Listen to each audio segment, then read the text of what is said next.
অত্যন্ত গুরুত্বপূর্ণ বিষয়, সেটা হচ্ছে বলা হচ্ছে যে পশ্চিমবঙ্গে অসংখ্য নদী আছে এবং সেই নদীতে প্রতিবারই কিন্তু ভাঙন দেখা দেয়, বন্যা দেখা দেয় এবং সাধারণ মানুষকে দুর্ভোগের মধ্যে পড়তে হয়। ফলে এই নদী ভাঙন রোধে 200 কোটি টাকা কিন্তু বরাদ্দ করা হলো এবারে রাজ্য বাজেটে।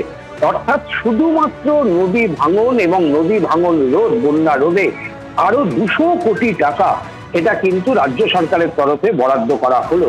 দেখো, আমরা জানি যে মুখ্যমন্ত্রী মমতা বন্দ্যোপাধ্যায় আগেই ঘোষণা করেছিলেন যে গঙ্গাসাগর মেলা, সেই মেলাতে ব্রিজের তুমি আমাদের সঙ্গে থাকো উজ্জ্বল, তোমার কাছে আরো ডিটেলে আমি আরেকবার আসবো, কিন্তু তার আগে এই মুহূর্তে ডিএর প্রসঙ্গটা বাজেটে যেটা উল্লেখ করা হয়েছে আমি আরেকবার বলবো, আরো 4% ডিএ অর্থাৎ মহার্ঘ ভাতা বৃদ্ধির কথা ঘোষণা করা হয়েছে। কেন্দ্র এই মুহূর্তে 53% দিচ্ছে, রাজ্য সরকারি কর্মচারীরা 14% পাচ্ছিলেন। আজকের ঘোষণার পর এপ্রিল মাস থেকে 18% হারে ডিএ পাবেন, কিন্তু এখনো কেন্দ্রের সঙ্গে ফারাক 35%। এই মুহূর্তে দাঁড়িয়ে কেন্দ্রের সঙ্গে রাজ্যের ডিএর অর্থাৎ কেন্দ্র সরকারি কর্মীদের সঙ্গে রাজ্য সরকারি কর্মীদের মহার্ঘ ভাতার ফারাক 35%।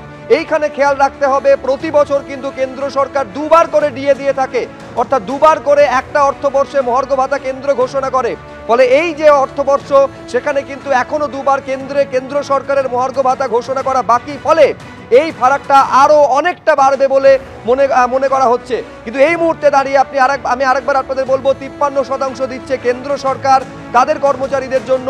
আজকের ঘোষণার পর এপ্রিল মাস থেকে 18% হারে রাজ্য সরকারি কর্মচারীরা ডিএ বা মহার্ঘ ভাতা পেতে চলেছেন।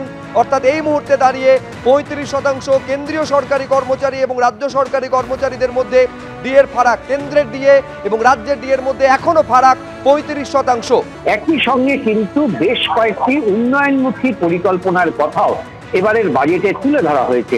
যেমন আমরা দেখতে পাচ্ছি যে এই যে বাংলার বাড়ি, যেটাকে নিয়ে কেন্দ্রীয় সরকারের সঙ্গে দীর্ঘদিন ধরে সংঘাত চলছে রাজ্য সরকারের, এবং আবাসের টাকা কেন্দ্রীয় সরকার দেয় না, এই অভিযোগ বারবার করেছেন, তাই নিয়ে দিল্লিতে দরবার করেছেন। আজকে কিন্তু বাজেটে ঘোষণা করা হলো যে 12 লক্ষ যোগ্য গরিব পরিবারকে পাকা বাড়ি প্রদানের লক্ষ্যমাত্রা ধার্য করা হয়েছিল আগেই, এবং এর জন্য 14,000 কোটি টাকা সেটা বরাদ্দ করা হয়েছিল, এবং এই পর্যায়ে 60,000 করে প্রথম দফার টাকা তারা ইতিমধ্যেই দেওয়া হয়েছে।